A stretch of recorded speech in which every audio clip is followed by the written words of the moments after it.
All right, today we're diving into something really special. It's the story of Jesus, but told from this incredibly personal, almost first person perspective that we found in our source material. So let's get right into what makes this telling of the story so compelling. And right off the bat, we get this line that is, wow, it's basically the key to the whole thing. It sets the stage for this massive idea that everything that happens from here on out, every single step, every sacrifice, was a deliberate, conscious choice. So, if we're going to wrap our heads around a choice that big, we actually have to go back, way back, before the beginning even. We need to look at where he came from and this just monumental decision to become human in the first place. Okay, so you've probably heard the term incarnation, right? The word became flesh. But what's so different here is how it's framed. It's not a command from on high, it's a choice. Our source material actually describes this incredible conversation where the Father basically says, the world is lost in darkness and they need a great light. You will be that light made human. It completely reframes it as this voluntary act, something born out of just a profound love for a world that was really suffering. You know, his early years were all about preparation. It starts with this incredibly humble birth, right? His throne is a manger. And then, get this, at just 12 years old, he's in the temple, questioning the religious leaders about their God of love. Life gets real when his father Joseph passes away, and suddenly he's the head of the family. But then there's this great journey. He travels all over the known world, not to preach, but to listen, to actually understand the very people he came to save. And what's so fascinating is you see this internal conflict brewing even when he's young. He just couldn't square the God everyone was talking about, this angry, punishing figure, with the Father that he knew. He just sensed it was wrong. And he realized that his mission, his entire life's work, was going to be about fixing that distorted picture. So, with that conviction burning inside him, it's time.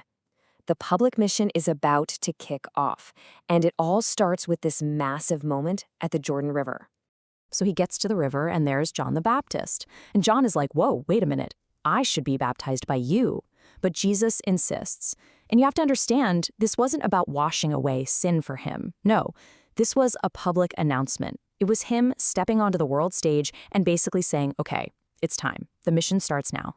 And who does he pick for his team? You'd think he'd go for the best and brightest, right? Nope. Our source is brutally honest about his crew. They were a mess. We're talking impatient, stubborn, envious, you name it. They argued all the time, and when things got tough, they ran. But that's the whole point, isn't it? It shows that he doesn't choose people who are already perfect. He chooses the ones who are willing to be changed. In his core teachings, they were so simple, they were radical. First, he says, pray in private. It's not a performance. Then he tells this top religious leader, Nicodemus, that it's not about following rules, it's about being born of the Spirit. And then, and this must have blown their minds, he points to a Roman centurion, an outsider, and says that guy has more faith than anyone in Israel. The message couldn't be clearer. This is for everybody, no exceptions. Well, you can imagine a message that open and inclusive, it didn't sit well with everyone. In fact, it made him some very powerful enemies. And this is where the tone of the whole story starts to shift. Things get darker. You can feel this conspiracy starting to build, leading right up to his arrest. This part is just fascinating. You've got two things happening at once. On one hand, there's the high priest, Caiaphas, scheming in the shadows. He thinks he's playing Judas, preying on his supposed love for money.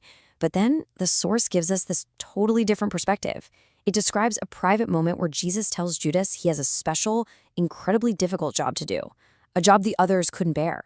He actually tells him, you will save me by handing me over. Just wild. And it wasn't just that.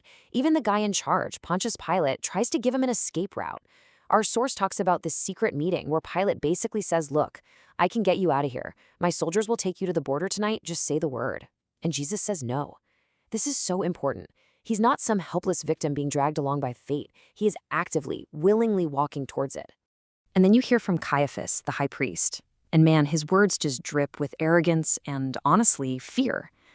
Finally, you are here, enemy of God. You can hear it all right there. He sees Jesus as a threat to his power, to the whole system he controls. It's the sound of a rigid institution just terrified of something it can't contain. And right after that, you get the perfect response from Jesus. This isn't a capture, it's a surrender, but on his own terms. He says, "No one takes my life from me. I offer it myself." This is the absolute core of it. The whole story isn't about him being defeated. It's framed as the ultimate act of his own free will, his own authority. Which, of course, brings us to the climax, to the cross. And again, the way this source tells it is so important. The crucifixion isn't just a tragic ending. It's presented as this profound and necessary transition. The way the descent from the cross is described it's just incredibly moving. It's so detailed and careful. The source really slows down here, talking about how Nicodemus and Joseph of Arimathea actually built a special ladder just for this. And they begin this heartbreaking task, slowly, carefully, removing the nails one by one. And what really gets you is the tenderness, the way they handle his body. It's with such care, almost as if he could still feel it. They're even whispering. It's this beautiful, painful picture of a love that's so deep, it doesn't stop caring, doesn't stop protecting, even when it's all over. And then, step by careful step, they finally lower him down. And the source describes them placing his body right into the outstretched arms of his mother, Mary. It's just such a powerful image, isn't it? His life on earth coming full circle. It began in her arms, and now it ends in her arms. And this whole gut-wrenching scene ends with this one simple line. From her perspective, through all of it, she was right there, waiting for me. Okay, so after all that sorrow, the story shifts again. Now there's confusion. The women show up at the tomb at sunrise, and the stone's been moved. The tomb is empty. And their first thought isn't a miracle. It's something much more human. Someone stole the body. Where have they taken him? So there's Mary Magdalene just weeping in the garden. She sees someone she thinks is the gardener. And then he says just one word, her name, Mary. And in that single personal word, everything changes. All the grief, all the confusion, it just melts away and becomes this absolute certainty. He's alive. And his final words to them, his last big message, it wasn't about creating some new religion with a bunch of new rules. Not at all. It was a mission. A commission for his followers. Go out into the whole world. He tells them there's no more Jew or Gentile, rich or poor. It's about caring for people, strengthening the timid. And he gives them this incredible promise, I will always be with you. And this really brings it all home. This is the ultimate summary of his whole purpose. He never says, if you've heard my words, you've heard God. It's something much deeper. He says, he who has seen me has seen the Father. The claim is that if you've really seen him, how he lived, his compassion, his love, his sacrifice, then you have seen what God is truly like. You've seen the Father he came to show everyone. And that's where our source material ends its account, with one last, single, powerful word that sums up the entire journey, from a divine choice through a human life, and all the way back. God.